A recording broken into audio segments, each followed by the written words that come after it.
Halo teman-teman, selamat datang di channel Putri Novel Audio. Jangan lupa subscribe ya. Terima kasih. Episode 29. Aku tidak menciummu. Sarah mencubit pinggang Raka dengan gemas. Sayang, aku sedang nyetir. Loh, Raka menggelinjang sambil tertawa. Sayang, kamu tahu tidak? Dua hal yang kuingat dari kamu sampai sekarang, yang tak bisa kulupakan. Tiba Raka bersuara dengan serius. Apa? Saat melihatmu pertama kali menggunakan handuk di kamar hotel dengan wajah merah padam dan begitu galak, menatapku seperti orang baru saja digerebek. Dadaku berdegup kencang ketika kamu mengusirku keluar. Bahkan satu malam aku tidak bisa tidur, karena posemu yang menggoda itu memenuhi kepalaku. Raka melirik istrinya yang tersipu malu. Entah sungguhan atau tidak yang diucapkan Raka, tapi Sarah merasa benar malu mengingat kejadian itu. Katakan berapa lama kamu berada di pintu waktu itu? Menontonku dengan tak tahu malu begitu? Tanya Sarah dengan mimik masam. Peristiwa itu masih menyisakan penasaran di hatinya. Dari mulai kamu keluar dari pintu kamar mandi, aku sudah di sana. Jawab Raka, sambil menaikkan alisnya. Sebuah pukulan kecil segera mendarat di bahu Raka. Kamu pasti sengaja, tuduh Sarah dengan muka kesal. Raka tertawa senang, melihat istrinya yang semakin merah wajahnya. Dan, satu momen lagi yang sampai sekarang masih terbayang. Raka melanjutkan dengan senyumnya yang semakin lebar. Saat pertama kali kita tidur di dalam ranjang yang sama, karena ulah si cerewet Desi itu, kamu membuatku satu malam tak bisa memejamkan mata. Bahkan sampai malam berikutnya. Raka mencuri pandang pada wajah merah Sarah. Kenapa? Malam itu aku hampir lupa diri. Untung saja ada Desi. Kalau tidak, mungkin saja terjadi hal yang sedikit kriminal di sana. Besoknya naik headline berita. Seorang suami mati dicekik karena mencoba memperkosa istrinya. Raka tertawa berderai. Tentu saja dia hanya bercanda. Hanya bagian tak bisa tidurnya itu yang sungguhan, tapi candaan Raka membuat Sarah sekali lagi mencubitnya dengan gemas. Dia tak akan mau mengatakan pada Raka, dia pun tak bisa tidur semalaman. Jika Raka tahu, tentu saja dia akan besar kepala dan menuduh Sarah telah jatuh cinta lebih dulu dari dirinya. Hal seperti itu saja yang kamu ingat? Sarah merengut. Aku mengingat hal lain lagi yang lebih lucu. Apa? Kamu ketakutan setengah mati saat melihatku reaksi alergi setelah kamu memaksaku menelan sup kepiting buatanmu. Wajah Raka memerah karena tertawa. Aku tidak mau mengingat yang itu. Sarah menutup wajahnya dengan kedua tangannya. Lalu keduanya sama tertawa. Mereka menertawakan banyak hal lucu yang telah mereka lakukan ketika mencoba menjalani pernikahan pura sebagai dua orang asing yang tak memiliki perasaan apa. Atau, mungkin tepatnya, dua orang asing yang diam sudah jatuh cinta satu sama lain tapi tak menyadarinya. Flashback kisah perjalanan pernikahan mereka. Saat dijalani terasa pahit, tapi ketika dikenang kembali, entah mengapa menjadi terasa manis. Tak terasa mereka sudah sampai halaman parkir Bandara Juanda. Raka memarkir mobil di tempat yang nyaman, supaya saat pulang Sarah bisa keluar dari tempat parkir itu dengan mudah. Sarah memang sengaja ingin mengantarkan sendiri Raka berangkat. Dia ingin menikmati setiap momen kebersamaan mereka sebelum menjalani istilah LDR dengan suami tercintanya itu. Sarah berada di Bandara Juanda ini untuk mengantarkan Raka memang sudah untuk yang kedua kalinya. Meskipun dulu ketika mengantar Raka pertama kali, dia tak sempat bertemu secara langsung, hanya mengucapkan salam perpisahan lewat video call. Rasanya agak aneh. Begitu berat memang untuk berpisah. Hanya kepergian Raka kali ini tidak sesedih hatinya ketika melepaskan Raka sebelumnya. Dulu dia berpikir, melepaskan Raka untuk selama.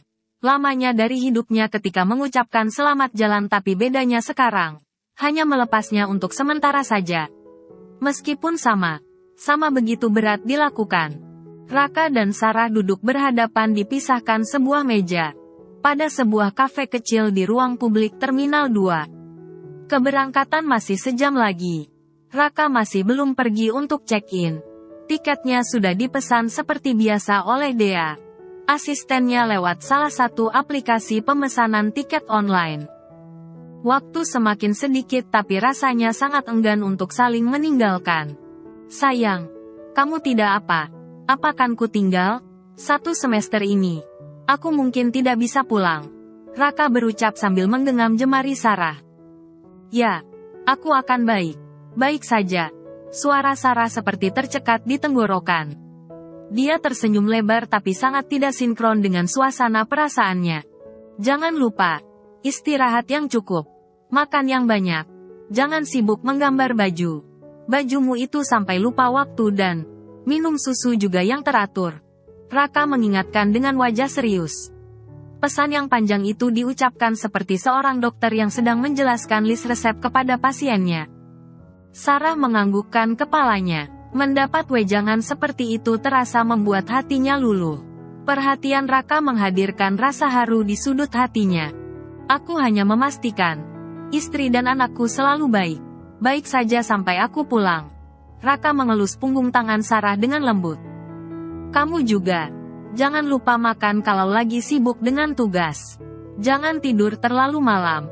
Sarah menatap Raka dengan mata sedikit berembun. Memikirkan akan lama lagi jemarinya dielus seperti ini oleh suaminya. Terasa menyesakkan meskipun dia berusaha seperti istri yang tidak berkeberatan dengan perpisahan sementara ini. Dan juga, Sarah berucap sedikit ragu untuk meneruskan. Apalagi, jangan suka keluyuran malam. Di sana banyak bule cantik macam Beatrix. Sarah tersipu. Wajahnya sedikit memerah saat mengucapkannya. Istriku ini sepertinya bisa cemburu juga. Raka melotot dengan jenaka sambil mencubit hidung bangir Sarah. Bukan begitu. Sarah memasang wajah masam. Aku cuma mau bilang jangan keluyuran malam. Bisa masuk angin. Kalau sakit kan repot, tidak ada yang ngurusin. Sarah berdalih sambil meneguk kopi di paper gelas yang sedari tadi menganggur di depannya. Disambut tawa Raka yang berderai puas. Dicemburui oleh orang yang kita sukai kadang memang terasa menyenangkan. Seolah kita adalah satunya yang terpenting baginya. Kata orang wanita hamil biasanya suka rewel kalau jauh dari suami. Tapi sepertinya aku akan jauh lebih rewel nanti. Ponselmu harus standby. Kalau aku lagi kangen aku akan telpon. Takutnya kangenku tiap jam kambuhnya. Raka membelai wajah Sarah yang cantik. Seakan ingin mematrinya dalam ingatannya. Sarah tak tahan untuk tidak tertawa mendengarnya. Ternyata rindu itu bisa diibaratkan penyakit menahun, yang sewaktu-waktu bisa kambuh. Dan satu hal lagi. Tiba wajah Raka menjadi serius. Menatap tajam kepada Sarah. Apa? Sarah menaikkan alisnya. Penasaran dengan perubahan raut Raka yang tiba-tiba. Kamu tidak perlu bertemu Sally. Apapun alasannya. Atau kalau bisa tidak usah ke rumah orang tuamu. Apalagi jika aku sedang tidak ada. Aku tak ingin terjadi apa padamu. Nada itu seperti peringatan. Begitu berat dan tajam. Sarah menatap ke kedalaman mata suaminya itu. Dan mendapati sirat khawatir yang begitu besar. Sekali lagi. Sarah menganggukkan kepalanya kuat dengan patuh dan tersenyum. Untuk menyatakan dirinya akan selalu mengingat apa yang diucapkan suaminya itu. Setengah jam sebelum jadwal pesawat berangkat, mereka berpelukan erat. Begitu erat, beberapa kali Raka mencium kepala Sarah. Aku mencintaimu. Sayang. Sangat mencintaimu. Bisiknya dengan suara parau. Jaga dirimu baik. Karena aku tak ingin seujung kuku pun kamu terluka lagi. Lanjutnya lagi dengan nada yang begitu tegas. Aku juga mencintaimu. Benar mencintaimu. Jangan lama pergi. Karena aku akan sangat rindu. Sarah tak dapat membendung air matanya, yang ditahannya sedari dia tahu Raka akan pergi. Tubuhnya bergetar halus. Di dada Raka, dia sedang benar ingin menangis. Raka mengelus punggung Sarah, lembut. Aku hanya sebentar. Sesungguhnya, dia pun enggan untuk pergi. Sayang, aku akan telepon kalau sudah sampai. Raka mencium kening Sarah begitu lembut. Mereka bahkan tak sadar beberapa orang menoleh pada mereka berdua yang tampak larut dalam situasi sendiri. Sarah menyeka buliran bening dari sudut matanya. Senyum lebar segera menghias bibirnya. Dia mendonggak dengan wajah seceria mungkin. Aku akan menunggu. Sambutnya sambil berjinjit merapikan kerah jaket berberi suaminya. Aku pergi dulu, sayang. Pulangnya menyetir pelan. Pelan saja. Tidak perlu terburu-buru, pesan Raka. I love you, sayang. Raka mencium sekali lagi dahi Sarah. Dalam dan lama. Love you too. Sarah menyahut sambil tetap tersenyum lebar. Dia tidak ingin Raka berat meninggalkannya. Jika terlalu menunjukkan perasaannya. Raka melirik kejam di tangannya. Meraih kopernya. Lalu membalikkan badan sementara perlahan Sarah melepas genggaman tangan Raka. Membiarkan suaminya itu berjalan meski beberapa kali dia tampak menoleh hingga hilang di balik pintu boarding room. Melepas seseorang yang kita cinta pergi walaupun hanya untuk sementara tetap saja bukan hal yang mudah. Sarah berharap mereka berdua sama saling menjaga diri sampai pertemuan berikutnya tiba. Sarah keluar dari pintu ruang tunggu. Berjalan di area publik dengan langkah sedikit gontai. Terasa aneh ketika tiba Raka harus pergi saat mereka berdua sedang begitu dekatnya. Tentu akan berat. Ketika akan melewati hari ke depan saat dia sedang hamil muda. Terbersit di pikirannya memang untuk ikut saja bersama Raka. Tapi banyak hal yang menjadi pertimbangannya. Menempel pada suaminya bukan hal yang bijak. Terutama sekarang dia sangat menjaga kehamilannya ini. Anak di dalam kandungannya ini adalah anugerah terindah dalam hidupnya. Bersama kehadiran buah cintanya ini sejuta kebahagiaan dikirim Tuhan. Khayalannya yang masih mana itu, membuatnya tanpa sengaja menabrak seorang anak perempuan kecil yang usianya mungkin sekitar 4 tahun. Gadis kecil itu berlari dan terjatuh saat tubuh mungilnya menubruk kaki Sarah. Oh, sayang. Kamu tidak apa-apa. Maafkan tante. Ya. Sarah membungkuk dengan gugup dan memegang kedua bahu kecilnya dan membuatnya berdiri tegak. Mata bulat bening itu menatap Sarah. Sambil meringis tapi dia sama sekali tidak menangis. Ayo, minta maaf pada tante. Sarah mendonggakkan wajahnya pada tubuh tegap seorang laki. Laki yang berdiri di belakang gadis kecil itu dan kemudian dia terpana merasa tak asing pada wajah yang kini sama terkejutnya melihat ke arahnya. Mereka dulu pernah saling mengenal bahkan dia sangat tahu. Orang yang kini berdiri dengan sedikit tegang di depannya itu. Sarah. Bram. Sarah menyipitkan matanya meyakinkan bahwa ini adalah Bram.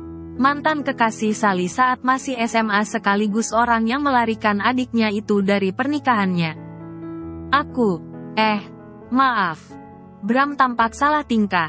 Lalu meraih tangan gadis kecil yang masih berdiri menatap Sarah dengan mimik lucu. Bram, tentu saja Sarah sangat mengenalnya. Dia sering bertemu laki ini dulu. Terutama saat menjemput Sally pulang sekolah. Dulu, Sarah dan Sally berbeda sekolah.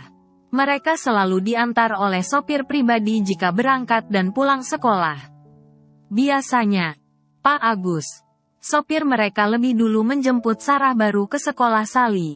Karena sekolah Sarah lebih jauh tempatnya. Setiap pulang sekolah, saat Sally masih berpacaran dengan laki ini, dia sering bertemu dengannya di depan pagar sekolah Sally. Bahkan, kadang, Sally sudah dibawa Bram dengan Fortunernya. Sehingga Sarah harus menjemputnya dari kafe atau bahkan depan bioskop. Sarah harus melindungi Sally di depan papa. Jika terlambat pulang dengan mengatakan mengikuti ekstrakurikuler sekolah ataupun les tambahan. Jika tidak papa akan marah dan mama tentu saja akan berdiri membela Sally. Dan akhirnya seperti biasa Sally akan mengamuk padanya. Seringkali, mereka satu meja di sebuah restoran. Karena Sally memintanya menemani. Sebagai alasan keluar dari rumah. Ya, Sarah sangat mengenal Bram. Bahkan sebenarnya lebih mengenal Bram daripada Raka. Di masa mereka masih sekolah di tingkat menengah. Bram, kita seperti harus bicara sebentar. Wajah Sarah berubah dingin. Banyak hal yang rasanya ingin ditumpahkannya pada laki. Laki yang telah memperlakukan adiknya itu dengan begitu kejam. Kalau untuk masalah Sally, aku sungguh minta maaf. Kamu kira permintaan maaf cukup untuk semua perbuatanmu padanya dan pada keluargaku? Sarah mendesis geram. Rasanya ingin sekali dia menamparkan wajah laki ini. Hanya saja dia tahu, hal tersebut bukan hal yang pantas dilakukan di tengah umum begini. Bram menggenggam tangan gadis kecil yang dipanggilnya Bella ini. Lalu menatap tajam pada Sarah. Dengan tatapan yang dingin Sarah menyambutnya. Tanpa berkedip. Atau kita bicara saja di sini. Dan orang akan mendengarkan semua list kejahatanmu. Karena aku tak janji bisa menahan diri. Nada sedikit mengancam itu membuat Bram sedikit bergetar. Sarah adalah orang yang keras dan tak mudah menyerah. Dia tentu tak ingin dipermalukan di tengah orang banyak. Sarah dan Bram duduk berhadapan di sebuah kafe kecil di area ruang tunggu keberangkatan. Bella, gadis kecil itu ternyata adalah puteri Bram. Tampak sibuk duduk di samping Bram dengan semangkok es krim. Kami sedang menunggu jadwal pesawat berangkat ke Singapura. Aku membawa puteriku Bella ke sana menyusul istriku yang lebih dulu ke sana bersama kakak Bella yang sedang dirawat di rumah sakit Mount Elizabeth. Bram menjelaskan begitu saja tanpa diminta. Sarah tidak menunjukkan simpati sedikit pun. Matanya berkilat tajam memandang wajah Bram. Kenapa kamu tega sekali kepada Sally? Pertanyaan yang menyimpan amarah itu terdengar dingin. Bram menunduk. Melirik sebentar pada anaknya yang tampak sibuk sendiri dengan es krimnya. Aku tahu. Itu adalah kesalahan terbesarku. Aku sangat menyesalinya. Tapi setelah ini, aku berjanji akan memperbaikinya. Aku akan bertanggung jawab kepada Sally. Bram menghela nafasnya seolah begitu berat. Tentu saja itu adalah kesalahan yang sangat besar. Bahkan jika saja dilaporkan ke pihak berwajib. Bisa saja kamu dituntut telah menculik dan menelantarkan Sally. Suara Sarah sedikit meninggi.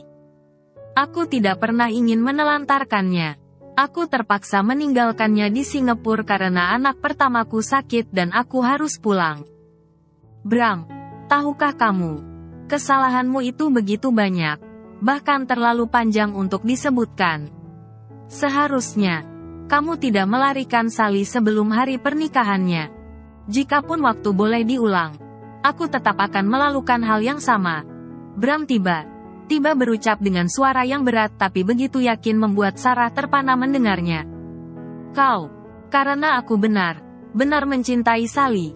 Rasanya, jika bukan karena berada di tempat umum ini, tangan Sarah sudah berada di mula Bram mendengar pernyataan laki yang tak tahu malu ini. Cinta seperti apa itu yang melarikan seorang perempuan dari pernikahannya sendiri, menculiknya dari keluarganya, tinggal bersama tanpa menikah di persembunyian kemudian meninggalkannya saat hamil anaknya sendiri dan menelantarkannya dalam keadaan sakit karena keguguran. Apa itu cinta? Seseorang yang telah menikah dan berkeluarga melakukan perbuatan biadab seperti itu dan mengatasnamakan cinta. Sarah melotot sampai matanya hampir keluar dari rongganya. Aku benar mencintai Sally. Sejak dulu. Hanya saja kami tidak berjodoh. Oh, Bram, please. Jangan membodohi orang lain dengan kata cintamu yang bullshit itu. Jika kamu benar mencintai Sally, kenapa kamu tidak menikahinya dulu? Karena dia dilamar oleh Raka lebih dulu dan bertunangan dengannya. Jawaban Bram membuat Sarah ternganga. Dan aku kemudian menikahi dia karena eksiden. Married by accident katamu, bahkan melakukan hal begitu pada perempuan yang kamu nikahi. Kamu tetap mengatakan kamu mencintai Sally? Oh, astaga Bram, ternyata kamu benar. Benar bejat. Sarah menggeleng. Geleng kepalanya dengan heran. Tapi, aku memang mencintai Sally. Tidakkah kamu malu pada anakmu sendiri, Bram? Kamu menikah dengan istrimu dan memiliki 2 anak dari pernikahanmu. Dan itu kamu katakan terjadi tanpa cinta. Sarah benar-benar menatap wajah Bram dengan takjub. Bram terdiam. Menatap Sarah sebentar lalu mengalihkan pandangannya. Semua terlalu rumit untuk dijelaskan. Kamu tak akan mengerti. Aku tidak membela diriku. Tapi itu kenyataannya. Dari awal semuanya sudah salah. Bagaimana mungkin kamu mengatakan semuanya dengan begitu enteng sebagai alasan untuk membenarkan perbuatanmu berselingkuh dengan Sally? Aku telah menjalin hubungan dengan Sally jauh sebelum aku menikah dengan dia. Tetap saja kalian berselingkuh. Sementara istrimu begitu mengharapkanmu. Apapun namanya. Jika kalian menjalin hubungan di belakang sebuah pernikahan, itu adalah berselingkuh. Aku rasa aku tidak terlalu bodoh untuk memahami itu. Kadang kita bisa salah. Tapi cepat menyadari tidak akan membuat dosa itu melebar dan menjadi bencana.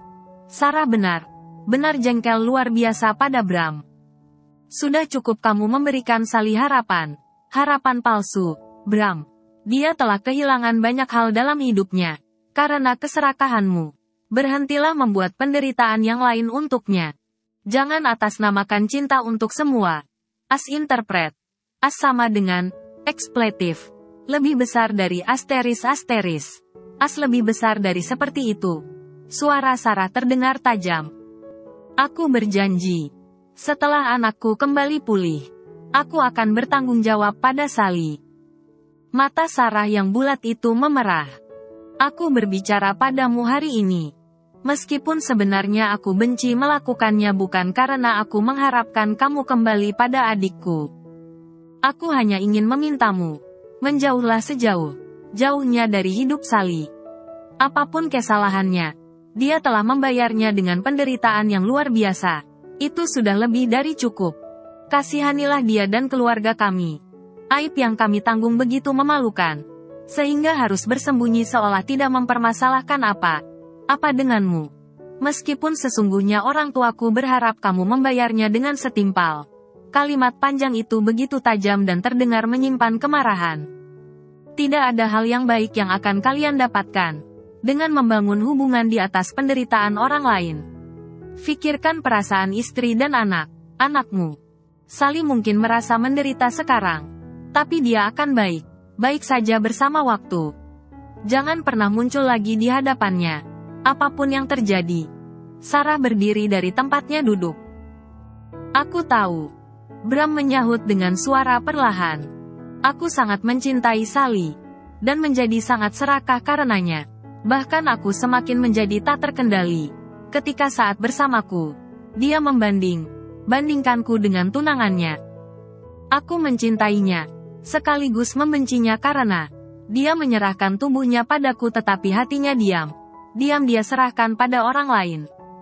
Sarah yang telah membalikkan badannya, urung melangkah. Kakinya seolah terpasung mendengar kata Bram, yang meski serupa keluh itu tapi begitu menusuk sampai ke jantungnya.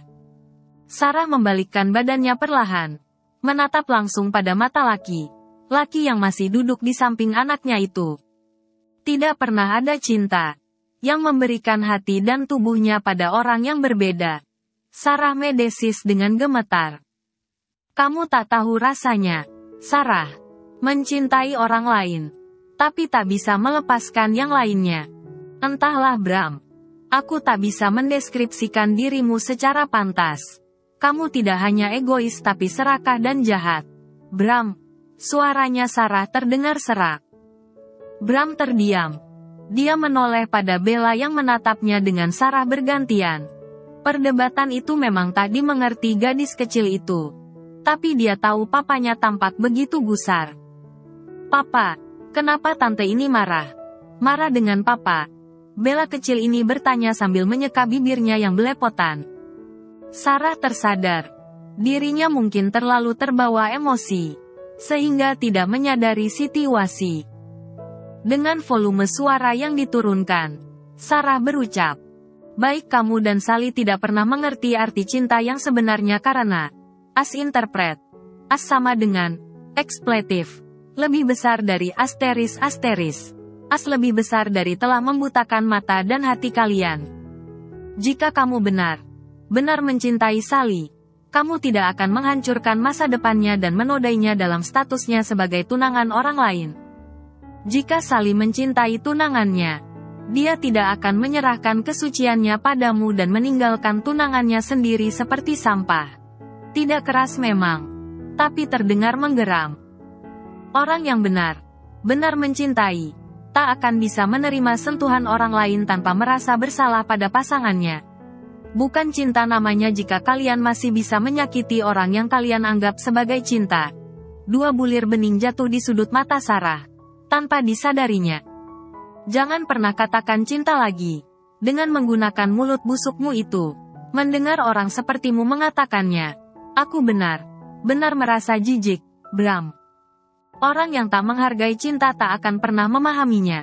Jadi berhentilah mengatasnamakan cinta untuk setiap dosa yang telah kalian perbuat. Sarah tak pernah semurka ini kepada orang lain, tapi Bram benar memantik setiap kemarahan dan luka di hatinya. Satu yang harus kau ingat, jauhi adikku. Kembalilah kepada keluargamu. Jadilah sedikit tahu diri dengan bertanggung jawab. Lihatlah wajah tanpa dosa di sampingmu ini. Dia tak layak menanggung dosa seorang ayah yang tak punya hati dan kesetiaan sama sekali. Sarah menunjukkan jarinya pada putri Bram yang nampak semakin bingung menatap Sally sambil menyendok es krimnya yang telah meleleh. Bersambung dulu ya teman-teman.